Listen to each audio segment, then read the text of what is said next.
Hello, pre-algebra students. This is Patty Hathaway, and I just wanted to make sure that you had some tools available or some strategies for if you get stuck on a lesson. So I'm going to go back. I'm going to start here with the very first module and the first lesson. We're going to go right here.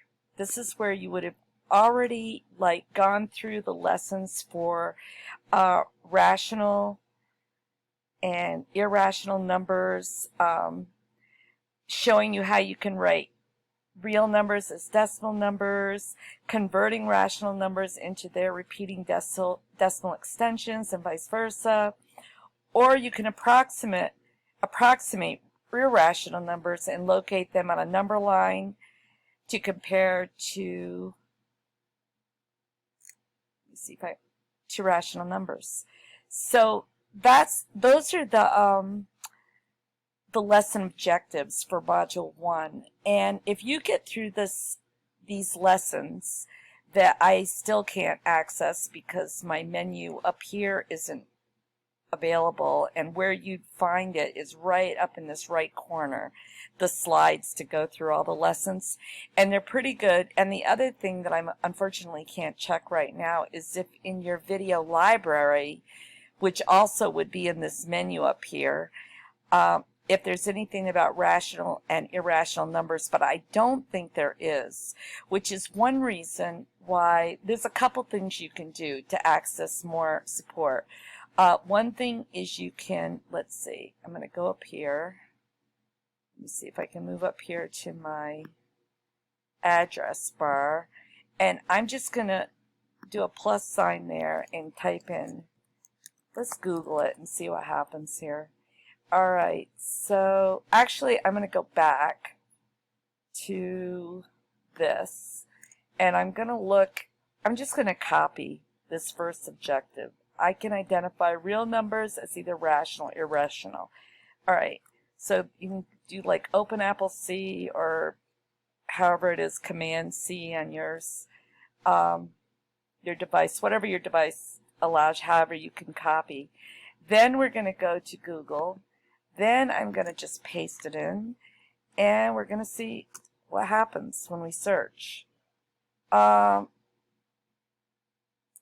So it's just like saying, it's just repeating the fact that you've already got in your lessons that every real number is either rational or an irrational number. You can't be both, and you're never neither if it's a real number. So let's scroll down. And the answer to this question we already know would be no. Are there real numbers that are neither rational or nor irrational? And that's a big fat no. Let's see. Classify a real number, classifying. Let's do something. I'm trying to find something that would give you, because you don't want anything that's going to be too crazy. You don't want to get more confused. So you want to, what is an irrational number? All right. Sometimes there's a website that's Math is Fun, and I'm not seeing it here. So what I'm going to do is I'm going to go up here and do mathisfun.com and see what happens. Nope. Go continue. Alright, here's Math is Fun. You can click on numbers. No. I'm going to search rational and irrational numbers and see what happens.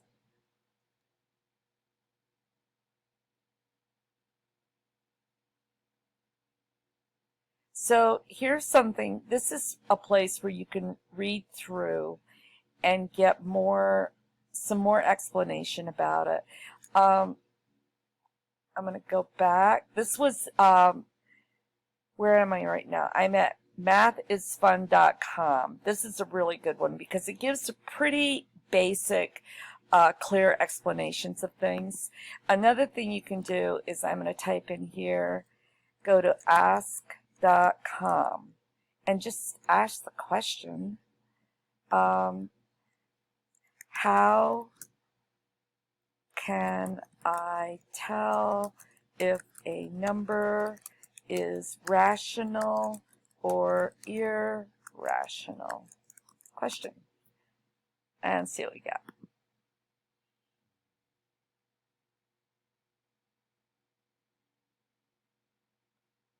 And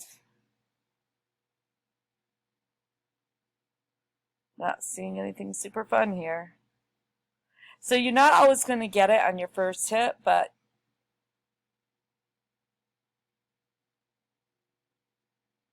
cannot be integer. This might, let's look at this and see how wordy. Oh, this looks pretty good. All right. So a rational number is a number that can be expressed as a fraction ratio in the form p divided by q, where p and q are integers and q, the bottom, the denominator, is not 0. So these are all examples. Square root of 4 is 2. Square root of 64 was greater than 25. Those are both perfect squares, so that's 8 and 5. So this is not a repeating decimal, 6.25. This one is 3.318. 1-8. It repeats 1-8, 1-8, 1-8. So when a rational number is divided to form a decimal value, it becomes a terminating or repeating decimal. So that's a terminating decimal there because it doesn't go any further. And that's a repeating decimal, but you keep getting the same number, 6666 point. If you kept carrying out zeros, you keep getting the sixes. But this is pretty good because it gives you, and it also shows you how to convert a repeating decimal to a fraction. It gives you an example of how to do this. So this is a pretty good place to go too. So here we're at, back up to see where we were here. Naturally, it's not letting me do that. That would be too easy. All right, so I'm just going to click out of it. All right, so you can go to ask.com, ask a question, or you can Google it. Go to google.com. It doesn't look like I still have it up here, but you can Google it, google.com, and there's your question. And go down here, and there's one last thing you can do. Well, there's probably a lot of things you can do that you guys might think of too. I just want you to know is just don't let yourself stay stuck. Use resources. There's tons of information out there. And also, I don't go to a place where it's really confusing. Just get out of there and go somewhere else. Let's see. One other place is go to YouTube. YouTube.com. There might be some good videos here that say how can you determine, let's use that word, if a real number is rational or irrational. Let's see what we got.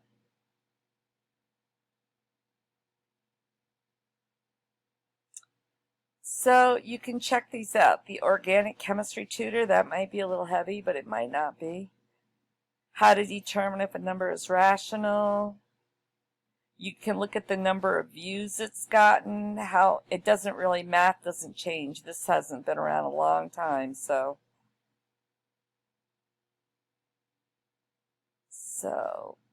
you can look through this and see what appeals to you and check things out. And I watched this one. It's a little dry, but it's pretty good.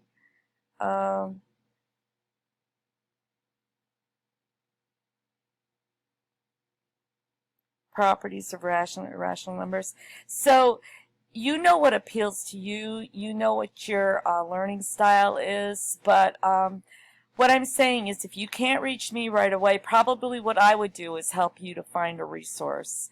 So you can do that on your own and then move on in the lesson, understand the concept and take the quiz, and you're good to go.